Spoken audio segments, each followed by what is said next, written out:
dan sedang berteriak, "Eli, Eli, lama sabachthani."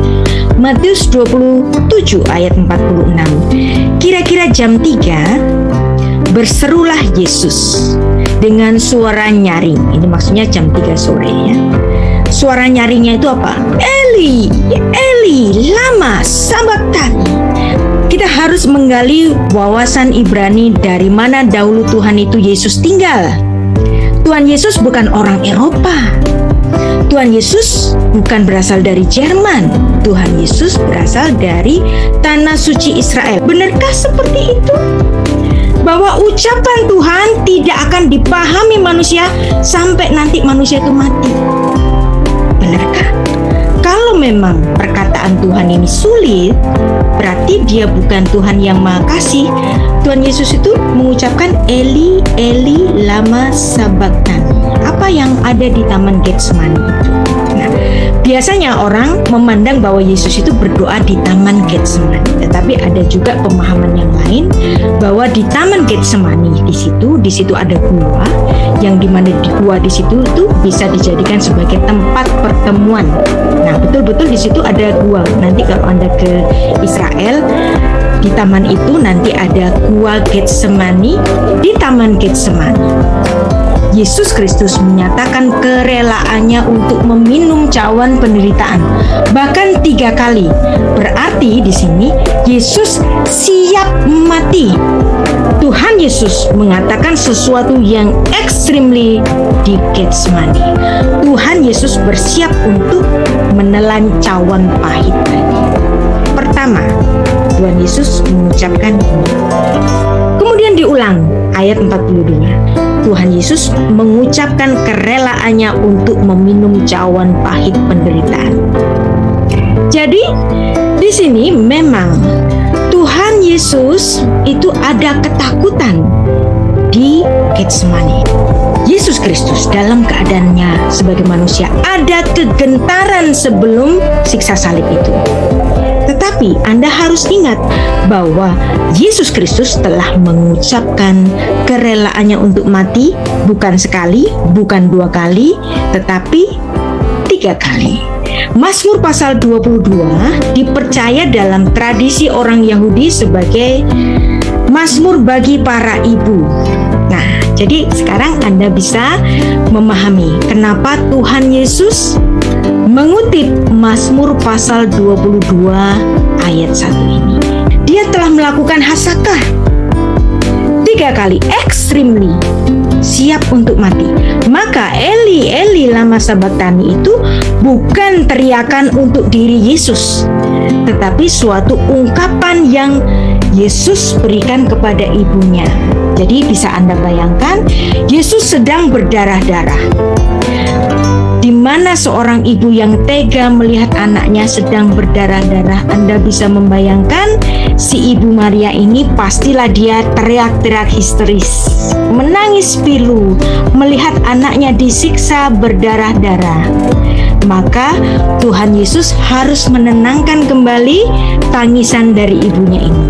Ibu, bukankah ada satu kisah yang dimana pada saat Ester dahulu ketika dia mengalami kesesakan, dia mengutip Mazmur pasal 22, Eli, Eli, lama sabachthani.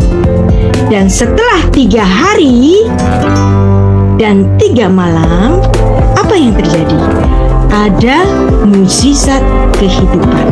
Maka ketika Tuhan Yesus mengatakan Eli, Eli, lama sabachthani, ini seolah-olah Yesus mengatakan kepada Maria, "Hei, marilah, nyanyikanlah sidur Eli, Eli, lama sabachthani.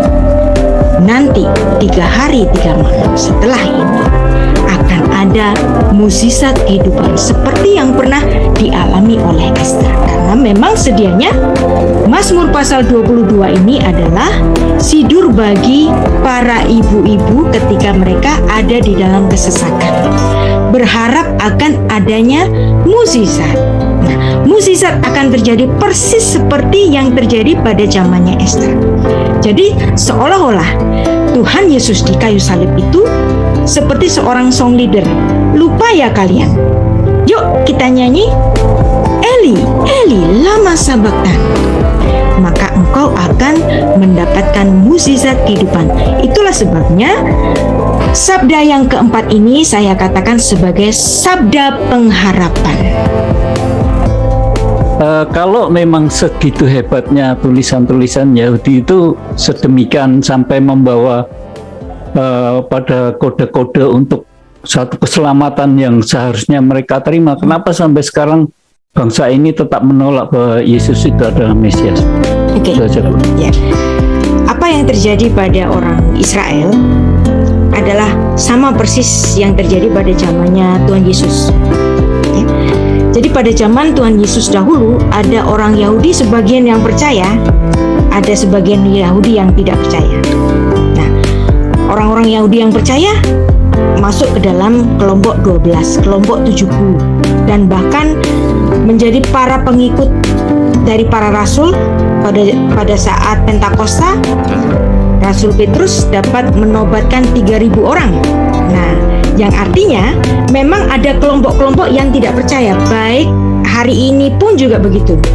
Ada sebagian orang Yahudi yang tidak percaya, tapi ada juga yang percaya.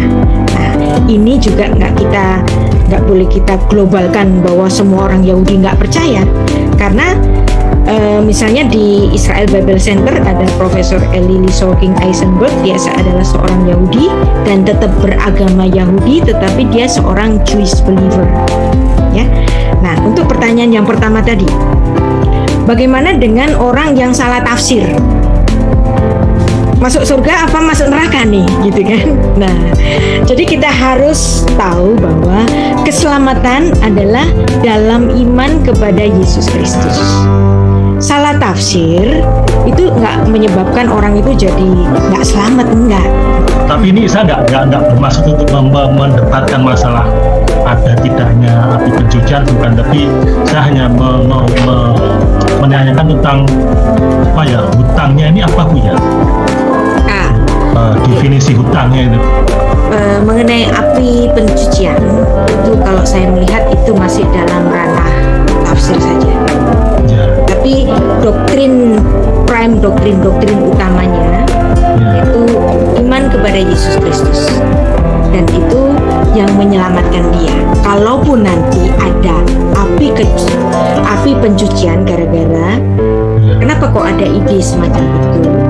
Nah, manusia itu bisa selamat karena Yesus yang mati di kayu salib.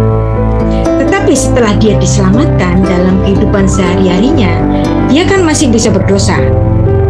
Dia masih bisa korupsi, dia bisa masih iri-iri istri tetangga, dia bisa apa saja gitu kan.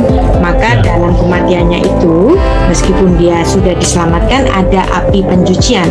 Ide itu baik-baik saja sih, tetapi ide ini pun sebenarnya nggak nabrak dari iman kepada Yesus Kristus. Nggak masalah itu, Pak.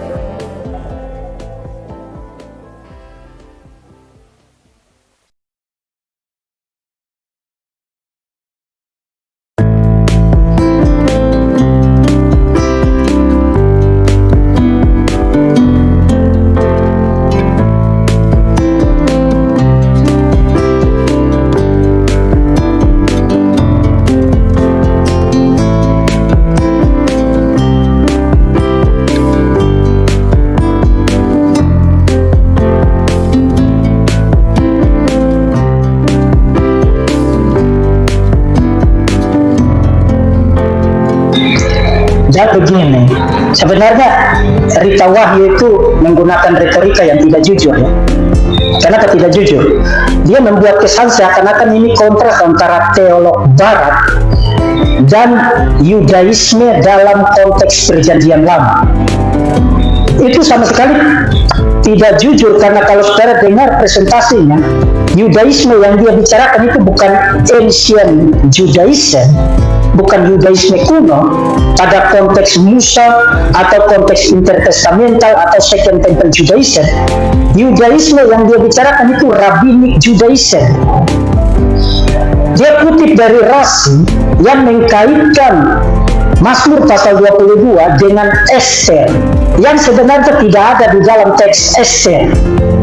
Itu kan khayalannya Rasi itu.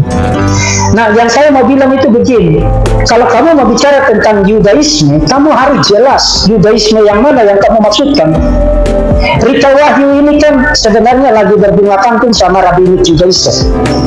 Nah, kalau kamu lagi berbunga kangkung sama Rabbinic Judaism, kamu harus ingat, Rabbinic Judaism itu bahkan lebih muda dari kekristenan. Rabbinic Judaism itu baru muncul pos tahun 70, setelah tahun 70. Dan baru berkembang pada awal abad kedua, puncaknya adalah abad ke-6 kodifikasi Talmud Rabbinic Judaism. Jadi Rabbinic Judaism bukan konteks untuk menafsirkan perjanjian lama. No, sama sekali bukan konteks. Itu anakronistik, terlalu belakangan. Jadi mengutip para rabi itu untuk menjelaskan perjanjian lama bukan hanya merupakan kesalahan eksegetikal namanya anakronisme, tapi juga pengkhianatan teologis. Rita Wahyu itu mengkhianati kekristenan. Para rabi itu menolak Yesus sebagai Mesias, loh. Bagaimana kamu bisa mengutip pandangan mereka sebagai otoritas ketika mereka menolak Yesus bukan hanya menolaknya sebagai Mesias, tapi menolaknya sebagai Tuhan? Itu para rabi itu seperti Tobias Singer yang dedengkotnya adalah Rasi dan kawan-kawannya itu.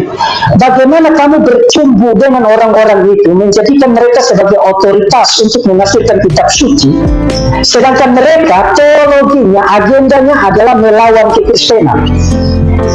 Itu pengkhianat atau apa itu? Pengkhianat atau apa? Secara teologikal saya melihat itu sebagai pengkhianatan terhadap kita. Thank you for the happiest year of my life.